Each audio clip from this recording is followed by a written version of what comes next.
Video like کر کے آگے شیئر ضرور کر دینا۔ کیا داڑھی والے، کیا حاجی، کیا نمازی، سب ننگے ہوئے اس الیکشن کے اندر، سب ننگے ہوئے۔ اور ان لوگوں کی عبادت کوئی قبول ہوگی جو حرام کے لقمے پہ افطار کریں گے؟ تہوار آ رہا ہے جی رمضان شریف کا، اس سے بھی لے لو، اس سے بھی لے لو، اس سے بھی لے لو، سب سے لے لو، بچوں کے کپڑے بنا دیں گے، خود کی درست کر لیں گے۔ لعنت ہے ایسی سوچ پر۔ سٹے اور جوے اور سود کی کمائی کا پیسہ جب تمہارے درمیان تقسیم ہوگا اور ان کپڑوں کو پہن کر عید کا دگانا پڑو گے تو کیا وہ دگانا منہ پہ نہیں مار دیا جائے گا؟ اس پیسوں سے رمضان شریف کی سحری کرو گے تو وہ روزہ منہ پہ نہیں مار دیا جائے گا؟ اس پیسوں سے افطار کرو گے تو وہ افطار منہ پہ نہیں مار دی جائے گی؟ سرکار غوث الاعظم دستگیر نے رمضان المبارک کی شروعات میں قوم سے کہا تھا، اے میری قوم، تم رمضان شریف میں حلال پانی اور کھانے سے تو احتیاط کرتے ہو، مگر جب تم افطار کے لیے بیٹھتے ہو تو تم لوگوں کے خون سے روزہ کھولتے ہو۔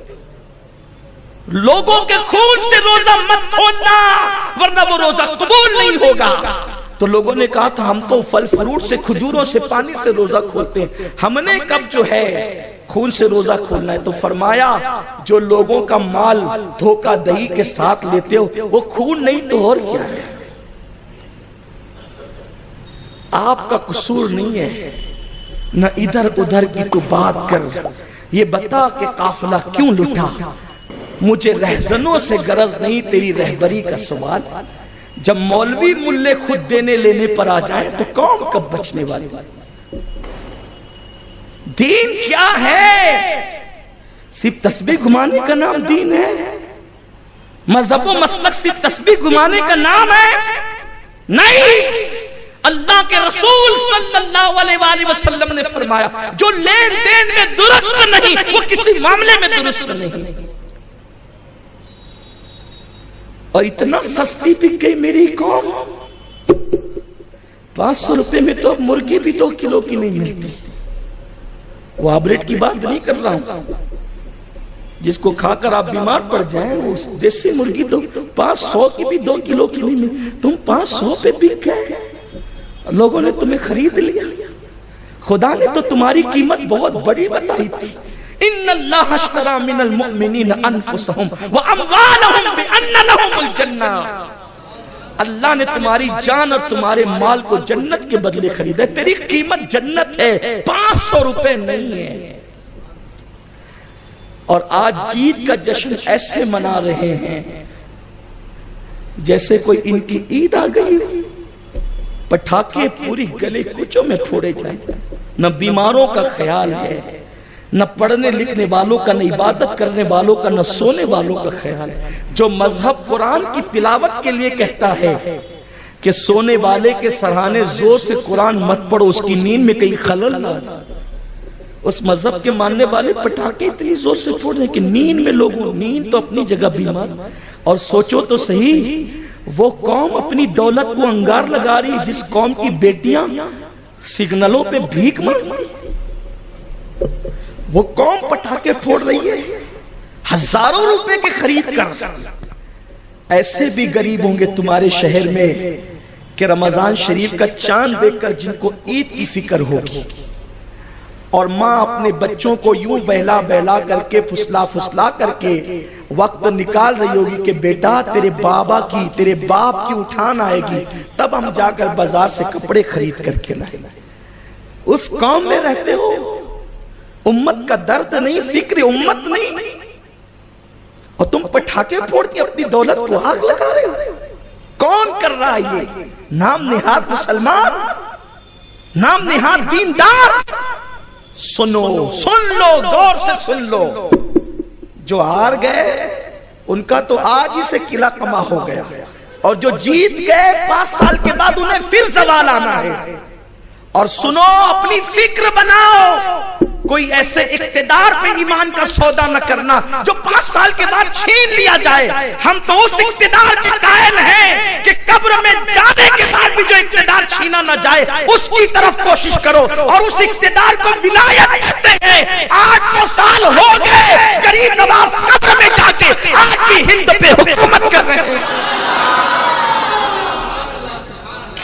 تمہاری حکومت اور کیا تمہارا الیکشن. لعنت کرو ایسی چیزوں پہ, لعنت بھیجو ایسی چیزوں پہ. لیکن یہ بات قوم کو کون سا, امین القادری تو آنکھ کا کاٹا ہو گیا نا آنکھ بولتے بولتے. غالباً اقبال نے یہ بات کہی تھی. کہتے ہیں اپنے بھی خفا مجھ سے ہیں, بیگانے بھی ہیں ناخوش, میں زیر حلا حل کو کبھی کہہ نہ سکا کانت. یہ آج حالت ہے.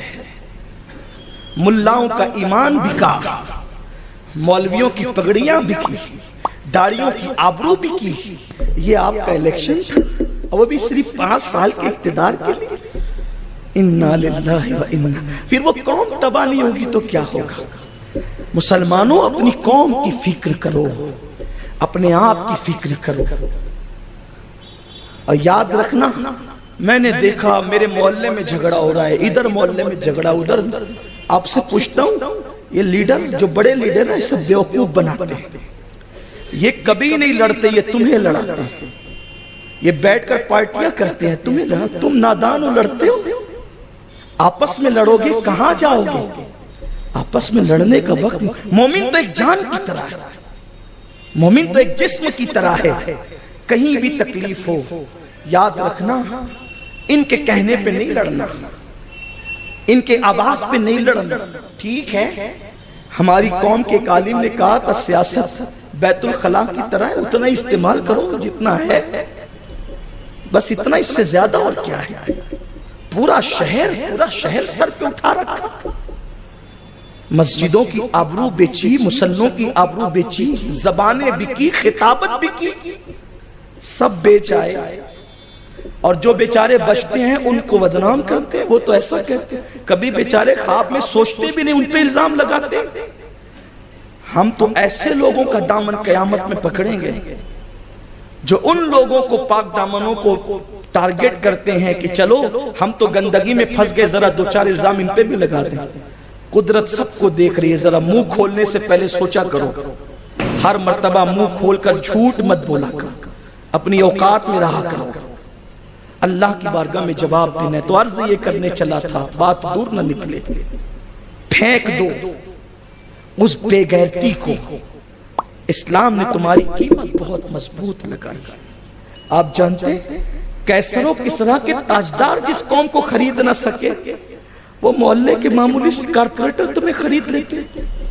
سوچو تو صحیح, ان تک یہ پیغام پہنچاؤ, میری قوم تک یہ پیغام پہنچاؤ, ورنہ تم بہت نیچے گر جاؤ گے, نچلی سطح پہ آ جاؤ. تمہیں پتا ہے بہت قیمتی بات عرض کرنے چلا ہوں, مجھے معلوم ہے تم لوگ ایسے نہیں ہو, لیکن تم مخاطب ہو تو ذرا ان غائبین تک پیغام پہنچانا ہے جن کی اصلاح کرنی مقصود. کوئی کارخانہ دار کہہ رہا تھا کہ مزدور آ ہی نہیں رہے ہیں, جب ان کو حرام کا ملے گا تو وہ کب آئیں گے محنت کرنے کے لیے.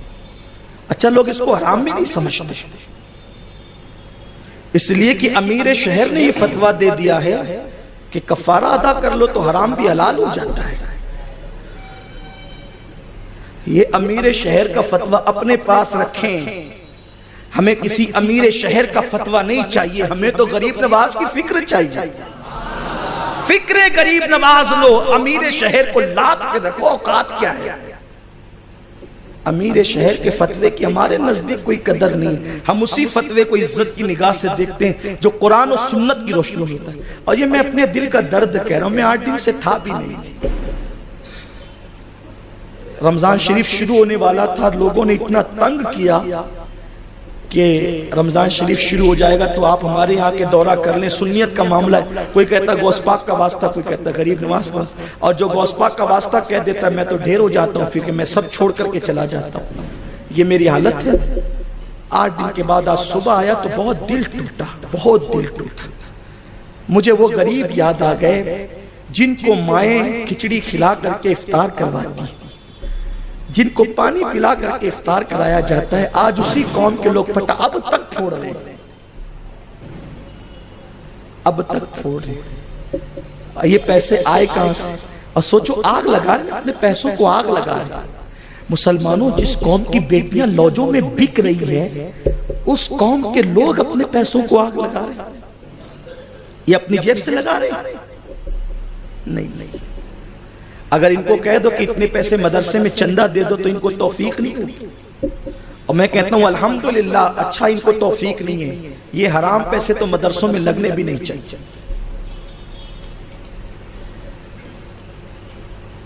بہت افسوس ہے، بہت افسوس، بڑی تکلیف ہے مجھے، اور میں جانتا ہوں کہ کچھ لوگوں پر یہ باتیں بڑی ناگوار گزرتی ہیں، اس لیے وہ سوچتے بھی رہتے ہیں کہ یہ بولتا رہتا ہے، اس کے منہ کو چپ کرایا جائے۔ الحمدللہ میں نے کبھی کسی سیاسی لیڈر کے گھر پر اگر پتا چل جائے کہ اس کا ایک ہی کاروبار ہے کہ کارپوریشن کوئی لوٹتا رہتا ہے، میں کبھی اس کے گھر چائے بھی نہیں پیتا۔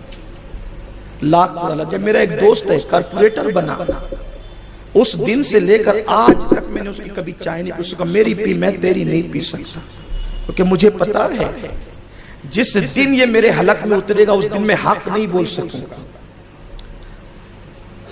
اس دن حق میں منہ پہ بولتا ہوں کہ میں تیری نہیں پیوں گا۔ اور الحمدللہ اللہ کے گھر میں کہتا ہوں کہ لوگ الزام لگائیں، ہزار لگائیں، الزام لگانے والوں تو قیامت کا دن ہے نا، میدان محشر میں سب کھلیں گے۔ ایک فقیر بے نوا پہ الزامات کتنی بارشیں کرتے ہو، بدبختو تمہیں شرم نہیں آتی؟